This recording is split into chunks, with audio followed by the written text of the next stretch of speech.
Welcome everybody to another amazing live. Today feeling a little bit sick maybe? I'm not sure. Let's see. Feel a little bit dizzy.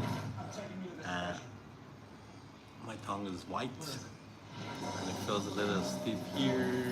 Maybe this one, the tonsil. So I'm on a diet of tea with honey and gargling salt water.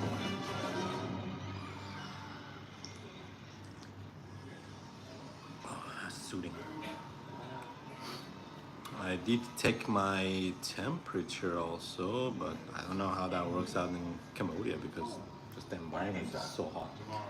But I was recording 37.8 degrees Celsius temperature from the oral. So I'm guessing I have a mild fever. Maybe. It is recommended to see a doctor if I reach 38 degrees, but thankfully I'm not there yet. After drinking some tea with honey, I feel a little bit better, so that's good. So what are you guys up to? Are you guys off work? Are you doing something interesting? Ready for the weekends? Any of that?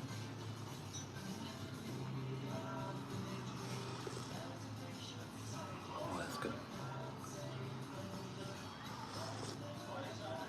Only time I would say a hot tea feels good is when I'm feeling under weather. Now, if you have any questions, feel free to write below and I try to answer accordingly. I'm gonna watch this movie while you guys come in and out of this live, and let me know if you have any questions. What you're gonna see in the background are, again, I think I explained in another live, this is the Chinese shadow puppet opera character, and the one above it also shadow puppets. They're made of, this one is particularly made of animal skin, and what they do is like they project the silhouette is like a light behind it and the shadows play, and that's one of the characters. It was given to me as a gift when I lived in China, in northeast China to be exact, in the city of Shenyang in the province of Liaoning. That's in the northeast of China. The famous cities there are, the capital is Shenyang, also the biggest port city there is Dalian. It's also famous for the seafood and the beautiful sceneries. Also a big hub for import and export in China. I used to do business there maybe a long time ago. 2006, 2007, I started doing business there with my friend, and we were importing and exporting luxury cars and jade stones.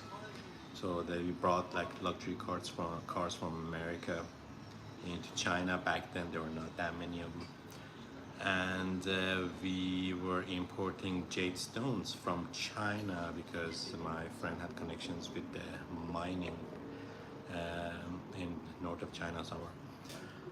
And as you know, jade is considered like semi-gemstone, or maybe it is gemstone.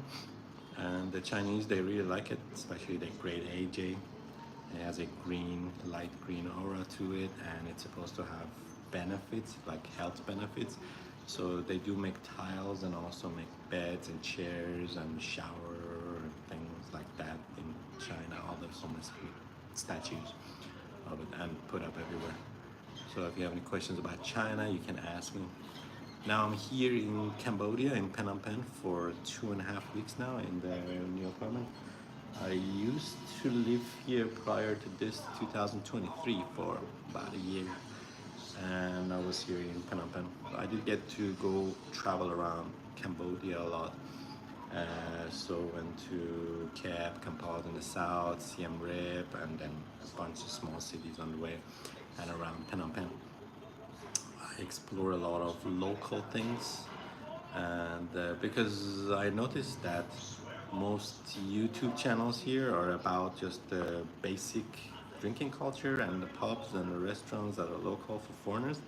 I like to dive a little bit deeper than that in my videos, which might interest some people and might not interest others. My videos are mainly about traveling to those specific areas that the locals go, and a lot of these areas, the menus and the food is local. So it's better if you go there with a local person or you have enough software and equipment with you to be able to translate. But the food is usually pretty good. Most of the local food, like laklak and the fish with the lemongrass in it, and brahag and the sauce, the fish sauce is very famous. You eat that with the vegetables also. There are other dishes which I cannot pronounce some of them, but you can see a lot of those videos on in my channel here. So if you're watching and you're watching this live and you're interested in seeing more of those, you can scroll down to my last trip from US, and below that it's mostly about Cambodia. I think I have maybe 60 or 70 videos, full videos about different places in and around Phnom Penh that you can travel to. And these are mostly very nice local resorts that I was just explaining to you, that you can go eat delicious food and enjoy with your family and enjoy the local culture. Now, Cambodia's local culture is very beautiful. You're gonna see a lot of colors, you're gonna see a lot of local music, and the food is phenomenal and very well priced. Most of the places I go, like for example, my friend's place is called Rohat Garden. Rohat is referring obviously to the water wheel. And that place, the food in average for 2 or 3 people will cost you around $25 to $30. And it's a lot of food. And you can probably feed the whole family there. If you go there with a bunch of friends, it's a good environment. You can order some local food and have some local beer as well, and just take photos, roll around or walk around. Many of these videos also you will see in my page. And average price of the food on the things you will see are usually around $20 to $35 maximum. So I mean, those are big portions of food. Now, in comparison, if you go to places like BKK1, BKK2, Totumpong, and those very touristy area, Riverside, the restaurants might be pretty good, the bars, stuff like that, that are more suiting for foreigners, that they want to get involved with other foreigners. But the prices also can escalate a lot and go up. So, it just depends on your preference, on what you like to eat and do. And yeah, a lot of these local places, they don't have any foreigners going there. So it would be a unique experience if you're coming to really enjoy and experience Cambodia as is. A lot of cool places to travel also. I know there's islands in the south. I haven't been there yet, but there's cities like Sihanoukville, which is mostly occupied by a lot of. It was occupied by a lot of Chinese, not so good kind of type of people that built casinos and stuff like that. But they kind of ruined the city. But it used to be a very hot, nice spot for for foreign backpackers and local fishermen. But now it's kind of skeleton building, stuff like that, but still worth a visit. Still, the seafood is very delicious there. Now, the cities like Kap and Kampot. Kampot is a bigger city with the statue of Dorian, also one of the delicacies here in Cambodia, which the big durian fruits, the stinky fruit. If you haven't tried it yet, try it. It's delicious. Just bypass the texture and the smell, and I don't know. It kind of, to me, it tastes like it's like a sponge cake kind of texture to it. But if you have a wild imagination, you can get as gross or as nice as you want with that experience. But it's highly recommended. Cambodia is one of the nicest place to try the durian. If you also go toward Kap and Kampot in the south, you also get a lot of coconuts. Some of the best coconuts I had come from that region. So if you go there during the coconut season, or I would say most of the year is just coconut season there, but there's specific timing. When you go there, they're gonna have a lot of these small stands by the main road when you travel there, and they have coconut jelly, which is a really delicious thing. So if you get a chance, try those. Also, the corn here is fantastic. They do usually do it two different ways. One is the steamed corn, which is pretty tasty, but I also like the ones that they put over a grill and grill over fire, and it's kind of like gets a little bit dark on the yellow part, and it's very delicious. So yeah, been here now 11 minutes and talking about all the cool things in Cambodia. I'm gonna put this live on the channel. Feel free to check it out. If you have any questions, more than welcome to write below or ask.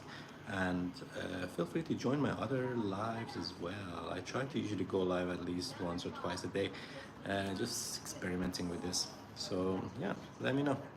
All right, guys. Well, I'm gonna end this and go watch my movie. And if you enjoy this, please don't forget to like, subscribe, all that good stuff. And hopefully, I can get my channel up to 500 subscribers, which I'm pretty close to. All right, thanks a lot, guys. Catch you up on the next live.